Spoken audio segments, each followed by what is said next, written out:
Welcome to author Catherine Burr's reading of Chapter 2 of The Unwed Husband. In the heart of Silicon Valley, where power and ambition collide, success is everything, until the moment it isn't. To recap, in Chapter 1, we met Rob Sandler, a man who seemingly had it all, an empire he built from the ground up, and a loving marriage. But beneath the surface, a storm was brewing. Rob risked a lifetime of stability for the fleeting promise of something new, something forbidden. Perhaps it was the mysterious allure of high-heeled Mary, the intern, a woman who represents everything he shouldn't want. One impulsive choice can unravel everything. How far will the scandal go? The secrets are just beginning. Enjoy the next exciting chapter of The Unwed Husband, now on Catherine's YouTube channel.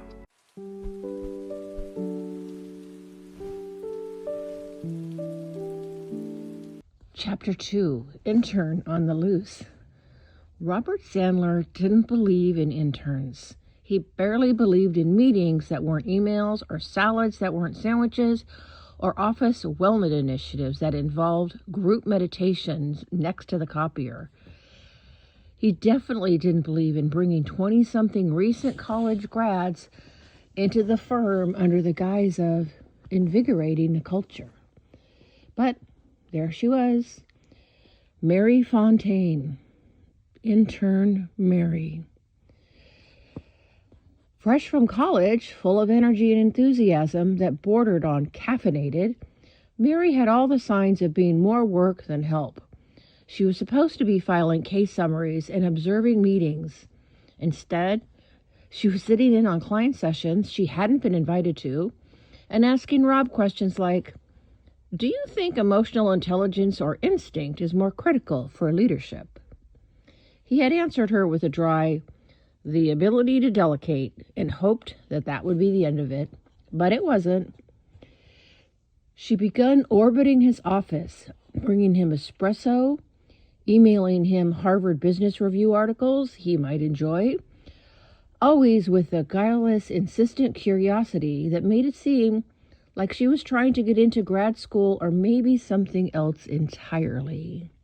Meanwhile, he was a devoted husband to Rhonda, and she was equally the devoting wife, even though things had been slipping lately.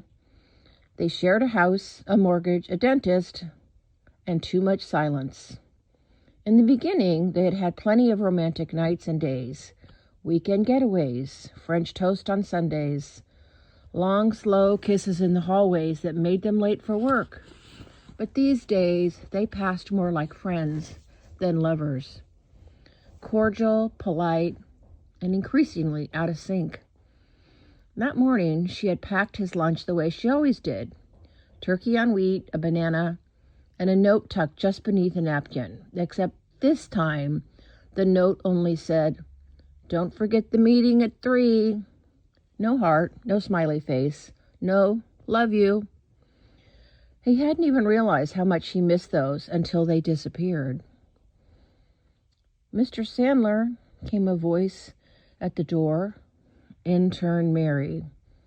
Legal pad in one hand, her phone in the other, as though ready to take both notes and a live stream, a TED Talk. "I was wondering if you had time for lunch. I've been studying emotional fatigue and relational misalignment in high-performing environments. That sounds made up." "It's not," she said with a smile that was just a little too polished. "I think I could offer some insight, or at least good company. My treat. I'm married," he blurted, not looking up from his monitor. She didn't flinch. "So am I. To my work." He exhaled. "You can stop trying so hard." "Trying?" She tilted her head. No, I'm just observant. And you've seen off lately. I'm fine." "You're not. You're tired, distracted. And I say this with complete professional respect. You look like someone who hasn't had a real conversation in weeks." He narrowed his eyes.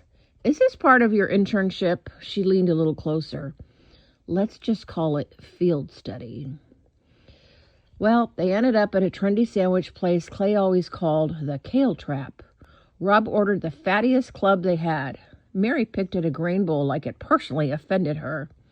"You know," she said, Sometimes people stay in relationships out of habit or fear, not because they're happy. Rob blinked. You're 24. What do you know about unhappy marriages? I watched my parents pretend for 15 years. I know a lot more than you think. He shifted in his seat. This is inappropriate. Well, so is wasting your potential, she replied smoothly. After lunch, back at the office, Rob was intercepted by Clay, who was juggling a smoothie, a headset, and what looked like a yo-yo.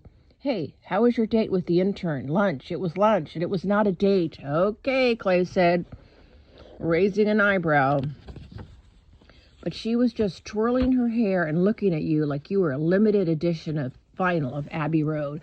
I'm just saying, don't play dumb. I'm not playing anything, Rob said. I barely said 10 words. Exactly. You just sat there being mysterious and tortured. It's like candy to people her age. Well, that night, Rob sat on the edge of the bed while Rhonda folded laundry. Mostly her jeans and assortment of t-shirts she wore to work in the garden. She asked if he had remembered to call the plumber. He had not. She sighed, but didn't argue. Later, in the dark, she reached for the lamp, and the small warmth of her hand brushed against his arm. For a second, he thought she was reaching for him. Well, she wasn't.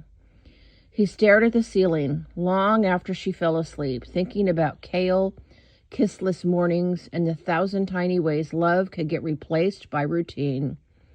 And outside their bedroom, a sticky note with the words, "Don't forget to smile," still clung to the fridge, curling at the corners. Well, what did you think of chapter 2? Is Mary being absolutely too aggressive?